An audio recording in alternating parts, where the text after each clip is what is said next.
요단강을 건너서 가나안 땅으로 진격해 들어갔습니다. 첫 번째로 만난 성 여리고성, 그 견고한 여리고성을 무너뜨리고 정복을 했습니다. 그 여리고성을 무너뜨리고 나니까 이제 이스라엘 백성들 앞에는 거칠 것이 없습니다. 얼마 가지 않아서 이 가나안 땅 전체를 다 모든 족속들을 무너뜨리고 하나님께서 자신들에게 약속해 주신 그 약속의 땅을 다 차지할 것 같은 그런 생각에 그들의 가슴이 부풀어 올랐습니다. 이제 여리고성 다음에 그들이 도모해야 될 성은 아이라는 성입니다. 이 아이성은 여리고성에 비해 보면 아주 턱없이 작은 성입니다. 여호수아가 아이성으로 정탐꾼들을 보냈습니다. 그들이 정탐을 하고 와서 이렇게 말을 합니다. 백성들을 다 그 아이성에 올라가게 할 필요가 없겠습니다. 그저 2,000명, 3,000명 정도만 올라가서 아이를 치게 하소서 그렇게 말합니다. 그 이유가 무엇인가 하면 그들은 여리고성에 비해 볼 때 아주 적은 숫자니까 모든 백성을 그리로 보내서 함께 수고하게 할 필요가 없을 것 같다는 정탐꾼들의 보고가 있었습니다. 여호수아가 그들의 말을 듣고 좀 넉넉하게 장정들 군사를 보냅니다. 3,000명의 사람들을 아이를 정복하기 위해서 보냈습니다. 여러분 아시는 대로 이 이스라엘 백성들이 아이성을 치러 갔다가 오히려 아이성 앞에서 처참하게 패배를 하고 말았습니다. 모든 백성이 패해서 오히려 도망하고 그 도망하는 백성들을 아이성의 사람들이 쫓아가는 그런 일이 생기고 말았습니다. 오늘 성경에 보면 아이성 사람들이 이스라엘 사람을 36명이나 쳐 죽였다 하는 그런 내용이 기록되고 있습니다. 그저 우리가 쉽게 생각하면 뭐 전쟁을 하다가 36명 정도 죽었다는 게 뭐 이렇게 큰 일인가 이렇게 생각하지만 그 큰 여리고성을 무너뜨릴 때 이스라엘 백성들이 한 사람도 죽은 사람이 없었습니다. 여리고성을 공격했을 때는 그렇게 죽은 사람이 없었는데 여리고성보다 훨씬 작은 아이성을 도모하다가 36명이나 죽는 그런 일을 당하게 되었습니다. 아주 참담한 패배를 당한 것을 기록하고 있습니다. 백성들의 마음이 물처럼 녹아내렸습니다. 쉽게 생각했던 작은 성의 거민들, 그 소수의 군대에게 이스라엘이 패배를 하고 말았습니다. 이제 여호수아를 중심으로 해서 요단강을 건넜던 그래서 새롭게 시작했던 이스라엘 공동체가 출애굽의 2세대가 심각한 위기를 맞게 되었습니다. 여리고성을 무너뜨렸을 때 그 높았던 사기가 다 떨어졌습니다. 하나님에 대한 믿음마저도 흔들리기 시작을 합니다. 방금 전에 그 여리고성의 승리에서 그들이 하나님이 함께 하시는 것을 경험했습니다. 그저 하나님께서 시키시는 대로 성 주위를 돌고 그렇게 할 때에 하나님의 약속대로 그 성이 함락되는 그런 일을 경험했습니다. 그러나 지금은 그 함께 하셨던 하나님이 자신들을 버린 것 같습니다. 그 큰 여리고성을 함락시켰던 그 감격이 사라지기도 전에 이 작은 성 아이 앞에서 그들이 무너지게 되었습니다. 실패를 했습니다. 그런데 오늘 우리가 이 본문을 통해서 살피려고 하는 것은 그것입니다. 이스라엘이 실패했다는 그 사실, 그것보다 더 중요한 것이 있는데 이스라엘을 지도하고 있는 이 여호수아가 이 실패를 거울 삼아서 이스라엘을 새롭게 하고 있다는 것입니다. 오늘 우리가 이 본문을 통해서 살피려고 하는 것이 그것입니다. 어떻게 이스라엘은 이 실패를 딛고 일어서서 하나님 앞에서 새로워짐을 누릴 수 있었을까? 오늘 본문을 통해서 생각해 봅니다. 첫 번째입니다. 우리가 이 본문을 생각하면서 첫 번째로 생각할 것은 이스라엘의 이 실패는 자기 자신들에게 지금 무엇인가 잘못되어 가고 있다는 것을 깨닫지 못한 결과였다 하는 것입니다. 자, 아이성에서 실패를 했습니다. 그런데 여호수아는 왜 이스라엘이 이런 참담한 실패를 하고 있는지 도저히 알 수가 없습니다. 이스라엘에게 하나님께서 항상 함께 하시기 때문에 이런 패배란 있을 수 없는 일이었기 때문입니다. 무엇을 하든지 하나님이 싸우시는 것이고 하나님이 인도하시기 때문에 이스라엘은 패배라는 것, 그것은 곧 하나님의 패배를 의미하니까 도저히 이해할 수가 없습니다. 여러분, 우리가 많은 문제들 앞에 살아가고 있는데 진짜 우리의 문제가 무엇인가 하면 뭐가 문제인지 모를 때입니다. 뭐가 문제인가 하는 것을 잘 안다면 우리가 그것을 해결해낼 수 있을 텐데 정말 우리가 닥칠 때에 어려운 문제는 무엇인가 하면 무엇이 문제인가 하는 것을 깨닫지 못할 때입니다. 아니, 잘못되었다는 것을 생각하지 못하는 것이죠. 공부 잘하는 아이가 있고 공부 잘 못하는 아이가 있습니다. 물론 열심히 하고 못하고의 차이도 있겠지만 공부를 잘한다는 것, 우리가 말하는 시험을 잘 본다, 시험을 잘 못 치렀다 이러면 그 큰 이유 중에 하나가 무엇인가 하면 문제를 이해하지 못하기 때문입니다. 선생님이 낸 그 문제의 의도를 잘 몰라서 문제가 뭘 묻는가 하는 것을 잘 깨닫지 못하면, 이해하지 못하면 문제에 대한 답을 잘 쓰지 못하는 것을 봅니다. 여러분, 우리에게 정말 문제가 있는데 그것이 무엇인가 하면 뭔가 잘못되었다는 것을 깨닫지 못하는 것, 그것이 문제일 수 있다는 것입니다. 우리가 살아가는 지금도 고치기 어려운 질병들이 많이 있습니다. 그런데 치명적인 질병들일수록 대개 갖는 공통의 특징이 있는데 그것이 무엇인가 하면 자가 증상이 없다는 것입니다. 처음부터 몸에 이상이 있는 것을 우리가 알면 쉽게 고칠 수가 있을 텐데 아주 치명적인 질병일수록 그 질병이 진행되고 있다는 것을 잘 알지 못하는 것이죠. 그래서 뭔가 몸의 이상을 느끼게 되고 알게 되었을 때는 좀 이미 때를 놓친 때가, 치료의 그 시기를 놓친 때가 많다는 것입니다. 그게 치명적인 질병이죠. 우리도 모르는 사이에 우리 속에서 질병이 자라고 있는 것을 봅니다. 그래서 질병을 치료하는 첫 출발은 내가 지금 병에 걸렸다는 것, 몸에 이상이 있다는 것을 깨닫고 아는 것, 그것이 중요하리라 생각을 합니다. 그런 의미에서 본다면 지금 우리가 어려움을 당하고 실패를 한다는 것, 그것 때문에 우리가 그렇게 낙심할 일이 아닐 수 있다는 것입니다. 오늘 본문을 통해서 우리가 생각하고자 하는 것이 바로 이것입니다. 사실 우리는 늘 실수하고 늘 실패를 경험하며 살아갈 때가 많이 있습니다. 중요한 것은 같은 실수를, 같은 실패를 반복하지 않는 것이 중요하다 생각을 합니다. 제가 어떤 책을 보니까 그 책에 그런 구절이 있어서 참 의미가 있는 구절이구나 생각을 했습니다. 우리가 많은 경험을 하는데 실패보다 소중한 경험이 없다는 것입니다. 실패를 어떻게 활용하느냐에 따라서, 그것을 어떻게 직면하고 어떻게 대처하느냐에 따라서 그 실패가 우리의 실패 이유가 될 수도 있지만 오히려 그 실패가 우리의 성공의 후일담이 될 수도 있다는 것입니다. 여러분 잘 아시는 그 NBA 미국의 농구 선수 중에 마이클 조던이라는 선수가 있었습니다. 물론 지금도 살아있는 분입니다. 은퇴는 했습니다. 어떻게 보면 이 농구사에 있어서 아주 기념비적인 그런 훌륭한 선수라고 생각을 합니다. 아마 그분이 시카고 불스라는 팀에 있었을 텐데 그의 그 현란한 플레이를 보면 아주 감동을 받을 그럴 정도입니다. 한 번은 어떤 기자가 그에게 묻습니다. 당신이 어떻게 해서 이렇게 훌륭하고 성공적인 선수가 될 수 있었는가? 근데 그의 성공의 비결은 우리의 예상을 좀 뛰어넘습니다. 그가 이렇게 자기의 성공의 비결을 대답을 했다는 것입니다.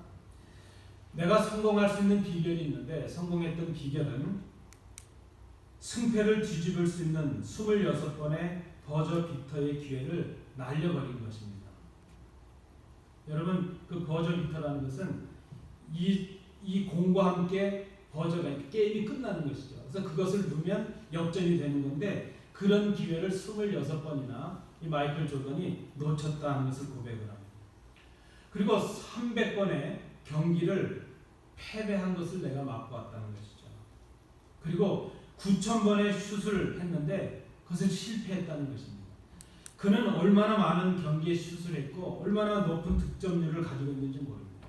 근데 그가 그렇게 훌륭한 슈터가 되고 농구 선수가 됐었던 이유는 그 많은 실패를 맛보고 나서 그 실패를 극복하기 위해서 노력한 것, 그것이 성공의 비결이었다, 그렇게 고백을 했다는 것입니다. 실패를 통해서 성공의 길로 나아갔다, 이렇게 볼 수 있습니다. 말씀드린 대로 우리가 경험하고 있는 실패와 실수들, 그런 것들이 우리가 오늘 이것을 잘 관리하고 잘 대처하면 후에 우리의 성공의 추억이 되고 성공의 후일담이 될 수 있다는 것입니다. 우리가 오늘 당하는 우리의 실패를 하나님 앞에 바로 세우는 기회로 삼을 수 있기를 원합니다. 여러분, 혹시 우리의 지금 삶 속에 실패를 경험하고 계십니까? 그 실패로 인해서 마음의 고통을 가지고 계십니까? 오히려 이 실패의 자리를 하나님 앞에 우리를 바로 세우는 기회로 바꾸시는 우리 성도들 되시기 바랍니다.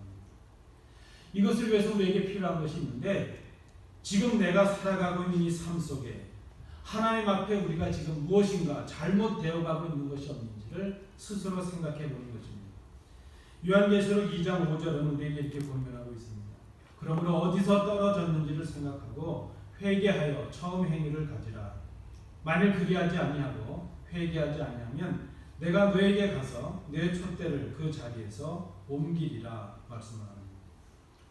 여러분, 지금 우리에게 문제가 있다면, 우리 가정과 우리 교회, 우리 주위에 문제가 있다면, 우리가 지금 그 자리에서 실패를 경험하고 있다면 우리가 먼저 해야 될 일은 무언가 잘못되었구나 하는 생각을 가지고 하나님 앞에 엎드리는 것, 그것이 먼저입니다. 하나님 앞에서 우리의 삶을 돌아보면서 무엇이 잘못되어 가고 있는가 하는 것을 깨닫기 위해서 생각해 보는 것입니다. 그렇게 볼 때에 아이성의 실패는 이스라엘이 스스로 자신들의 잘못을 깨닫는 계기가 되었다는 것입니다. 여리고성을 무너뜨리고 죄악을 범했고 아이성마저도 성공을 했다면 이제 이스라엘 백성은 스스로를 돌이키지 못하고 더 하나님께로부터 멀어졌을 것입니다. 그러나 하나님께서 이스라엘을 사랑하셨기에 여리고성의 승리 후에 아이성의 실패를 주심으로 인해서 이스라엘이 하나님 앞에서 자기 자신들을 새롭게 세우는 기회로, 계기로 삼으셨음을 우리가 생각해야 될 것입니다. 여호수아는 이 아이성의 실패를 당하고 나서 지금 우리가 하나님 앞에 무엇인가 잘못되어 가고 있다는 것을 깊이 생각했습니다. 그는 옷을 찢으며 머리에 티끌을 뒤집어 쓰고 하나님 앞에 엎드렸습니다. 여기에서부터 회복이 시작된 것을 우리가 봅니다. 두 번째, 오늘 본문을 통해서 우리가 또 발견하는 것은 그렇게 뭔가 잘못되어 가고 있다는 것을 실패를 통해서 알게 되었다면 이제는 무엇이 잘못되었는가 하는 것을 구체적으로 아는 것이 필요합니다. 가령 예를 들면 우리가 지금 몸에 뭔가 이상을 느꼈다면 이제 좋은 병원에 좋은 의사를 만나서 무엇이 잘못이 되었는지 진단을 받고 정확하게 그 잘못된 이유를 찾아가는 것이 중요하리라 생각을 합니다. 여호수아는 아이성의 실패를 통해서 무엇인가 잘못되었다는 것을 깨달았습니다. 그는 무엇이 잘못되었는가 하는 것을 알기 위해서 이제 이스라엘의 장로들과 함께 하나님의 교회 앞에, 하나님의 임재 앞에 엎드렸습니다. 하나님께서 무엇이 잘못되었는가 하는 것을 말씀해 주시기를 기다리고 그 앞에서 기도했다는 것입니다. 하나님께서 이스라엘이 무엇이 잘못되었는가 하는 것을 여호수아에게 말씀해 주셨습니다. 오늘 본문 함께 읽으신 11절 12절입니다. 이 본문이 우리 새로 번역된 이 개역 개정이 조금 본문이 어려워서 제가 이 11절 12절을 새 번역으로 읽어드립니다. 이스라엘이 죄를 지었다. 나와 맺은 언약 지키라고 명령한 그 언약을 그들이 어겼고 전멸시켜서 나 주에게 바쳐야 할 물건을 도둑질하여 가져갔으며 또한 거짓말을 하면서 그 물건을 자기들의 재산으로 만들었다. 그래서 이스라엘 자손은 원수를 대적할 수 없었고 원수 앞에서 패하여 물러섰다. 그들이 자청하여 저주를 불러들여서 그들 스스로가 전멸시켜야 될 물건이 되었기 때문이다. 너희 가운데서 전멸시켜 나 주에게 바쳐야 할 물건을 없애지 아니하면 내가 다시는 너희와 함께 있지 않겠다. 하나님께서 하신 말씀입니다. 하나님께서 진멸하라 하신 그 약속의 말씀, 그 언약의 말씀을 그들이 어겼다는 것입니다. 이 내용은 하나님께서 이스라엘이 여리고 성을 이기게 하실 때에 주신 명령이었습니다. 앞장 6장 17절 18절 말씀은 이렇게 기록하고 있습니다. 제가 다시 새 번역으로 읽어드립니다. 이 성과 이 안에 있는 모든 것을 전멸시켜서 그것을 주님께 제물로 바쳐라. 그러나 창녀 라합과 그 여인의 집에 있는 사람은 모두 살려주어라. 그 여인은 우리가 보낸 정탐꾼들을 숨겨주었다. 너희는 전멸시켜서 바치는 희생 제물에 손을 댔다가 스스로 파멸당하는 일이 없도록 주의하여라. 너희가 전멸시켜서 바치는 그 제물을 가지면 이스라엘 지는 너희 때문에 전멸할 것이다. 하나님께서 아이성을 치기 전에 여리고 성을 치고 난 다음에 그 모든 전리품들을 이렇게 처리하라고 하나님께서 명령해 주셨습니다. 그런데 이스라엘 백성들이 바로 이 하나님의 명령을 어기게 된 것입니다. 하나님께서 여호수아에게 알게 하신 그 이스라엘의 문제가 무엇이었는가? 말씀드린 대로 하나님께서 진멸하라 하셨던 그 전리품들, 하나님께 바친 것들, 하나님의 것으로 정해놓은 것들에 손을 댔기 때문이라는 것입니다. 좀 더 아주 직입적으로 우리가 말하면 무엇입니까? 하나님의 말씀을 어긴 것, 그것이 바로 문제였다는 것입니다. 자신들의 조상 출애굽했던 1세대가 가나안 땅을 오지 못하고 요단강을 건너지 못하고 그들이 광야에서 죽임을 당했던 이유가 무엇이었습니까? 하나님의 말씀을 어겼기 때문에, 그것 때문에 자신들의 조상이 광야에서 죽임을 당했습니다.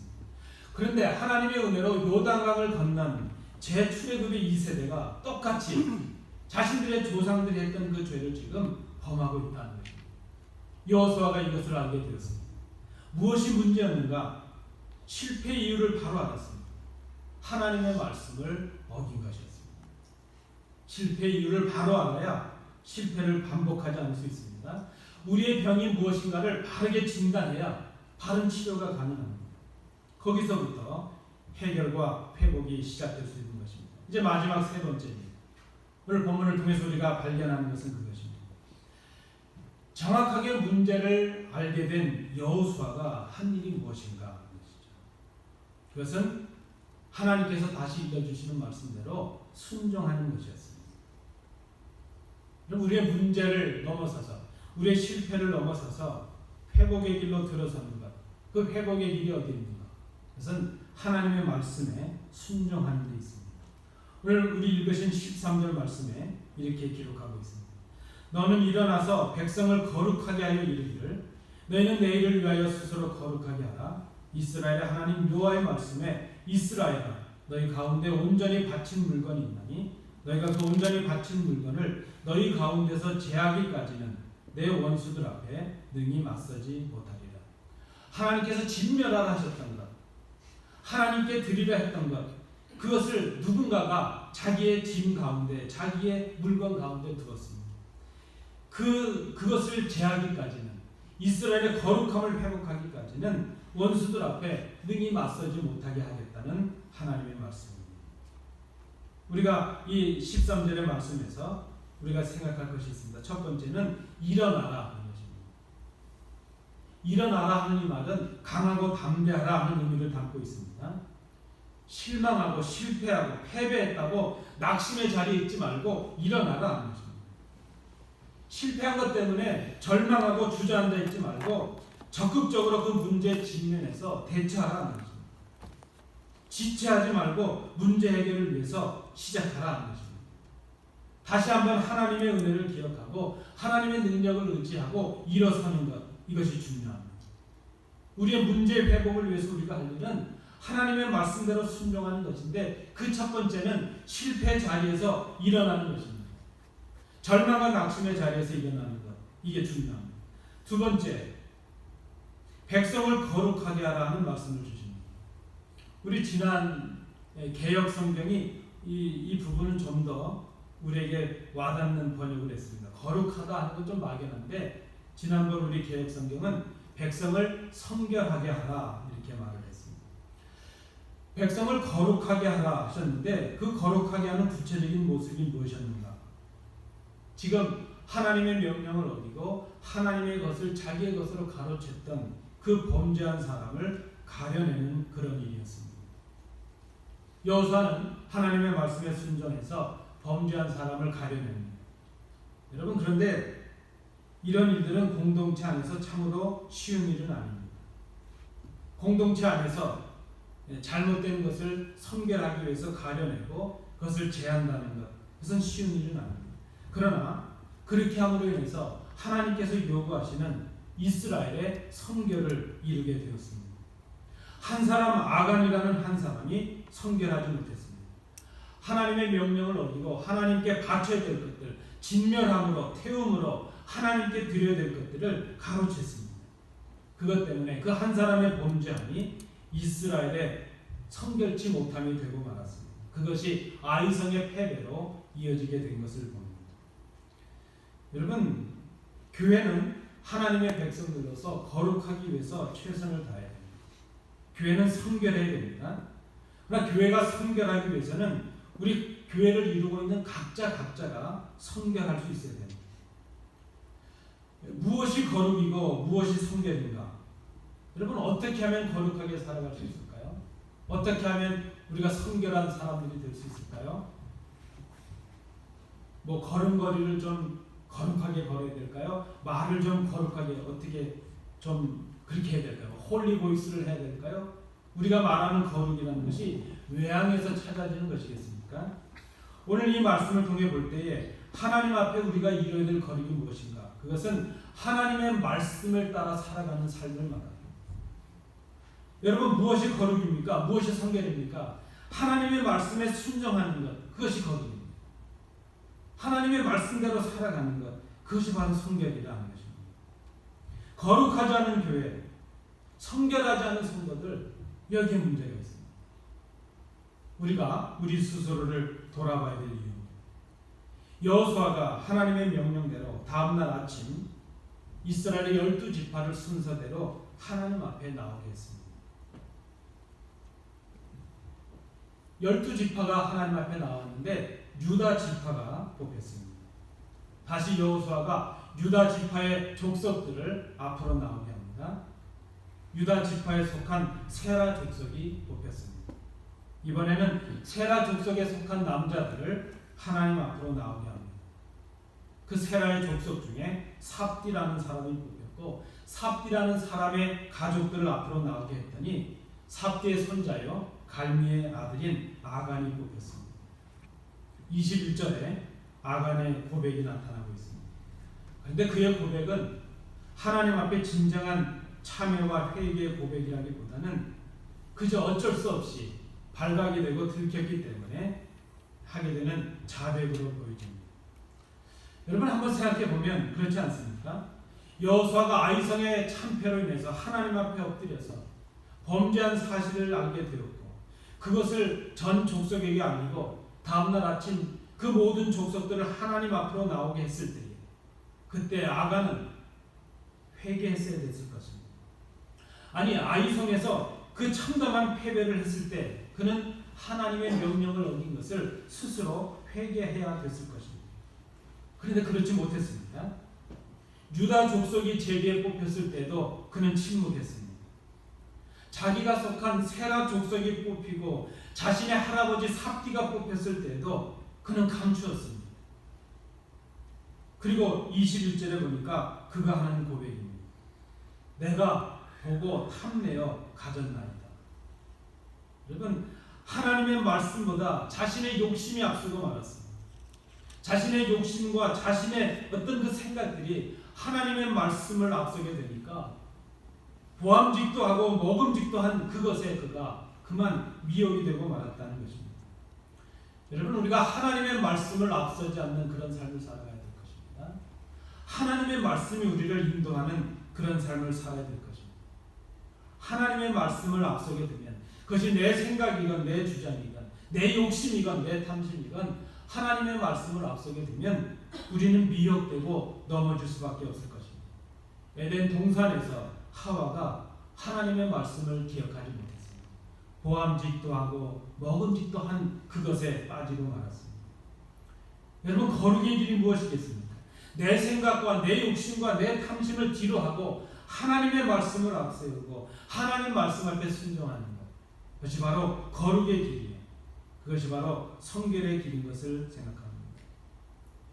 우리가 오늘 이 말씀 앞에서 우리 자신을 돌아볼 수 있기를 원합니다. 아간이 왜 이렇게 범죄를 했고 왜 아이성의 실패를 이스라엘이 담당했을까? 왜 감당해야 됐을까? 하나님 앞에 회개하지 못했기 때문입니다. 여러분, 회개는 단순히 우리가 하나님 앞에 나가서 우리의 잘못을 시인함으로 뭔가 벌받는 그런 두려움의 자리를 말하는 것이 아닙니다. 회개는 내 연약함을 하나님 앞에 고백하고 하나님의 사랑과 하나님의 도움을 구하는 것, 그것이 바로 회개입니다. 하나님을 떠난 나 자신을 미워하면서 하나님께로 돌아가서 하나님의 함께하심을 구하는 것, 그것이 바로 회개입니다. 오늘도 하나님은 우리에게 이 회개를 원하십니다. 하나님께서 우리에게 구하시는 것이 바로 상한 심령이라고 말씀을 합니다. 우리가 실패를 경험할 때, 무엇이 잘못되어 가고 있다는 것을 깨달을 때, 그리고 잘못된 것이 무엇인지를 알았을 때 우리에게 필요한 것이 무엇입니까? 하나님 앞에 엎드리는 것입니다. 그리고 하나님의 말씀을 깨닫고 그 말씀 앞에 순종하는 것입니다. 말씀을 행하는 것입니다. 이 모든 것의 첫 번째 순서는 우리가 우리 스스로를 예민하게 바라보고 하나님 앞에 엎드리는 일, 이것이 필요합니다. 하나님의 말씀을 불순종해서 하나님을 떠난 자신을 발견하고 하나님께로 돌아가는 일입니다. 그리고 하나님의 말씀에 순종해서 하나님 앞에서 그 말씀을 순종하는 거룩의 삶, 성결의 삶을 이루는 일, 그것이 바로 교회가 할 일이요, 성도들이 할 일이라 생각을 합니다. 말씀을 맺습니다. 이스라엘은 실패로 인해서 자신들의 잘못을 바라볼 수 있었습니다. 실패가 오히려 기회가 되었습니다. 실패가 오히려 하나님께로 돌아가는 기회가 되었습니다. 그들은 여호수아를 중심으로 자신들의 잘못을 알기 위해서 하나님 앞에 나아가 엎드렸습니다. 그리고 하나님의 주시는 말씀 앞에 순종함으로 하나님 앞에서 성결함을 회복하였습니다. 아이성의 실패가 이스라엘의 거룩함을 회복하는 기회가 되었습니다. 실패에서 배우는 교훈이 있었습니다. 사랑하는 성도 여러분, 우리가 얼마나 많은 실수와 실패를 하며 살아갑니까? 그 실패와 실수가 하나님께서 우리에게 주시는 은혜가 될 수 있도록 오늘 우리가 하나님 앞에 나아갈 수 있기를 원합니다. 얼마 지나지 않아서 우리가 했던 이 실패가 우리의 성공의 후일담들이 될 수 있기를 원합니다. 오늘도 하나님은 우리의 실패 속에서 우리에게 사랑으로 우리를 요청하십니다. 하나님 앞에 엎드리는 교회, 하나님 앞에 엎드리는 성도들, 그래서 하나님의 뜻을 깨닫고 하나님 앞에 성결을 이루는 진정한 하나님의 자녀된 교회를 이루는 복된 우리 교회가 될 수 있기를 간절히 소원합니다. 기도하겠습니다. 은혜로우신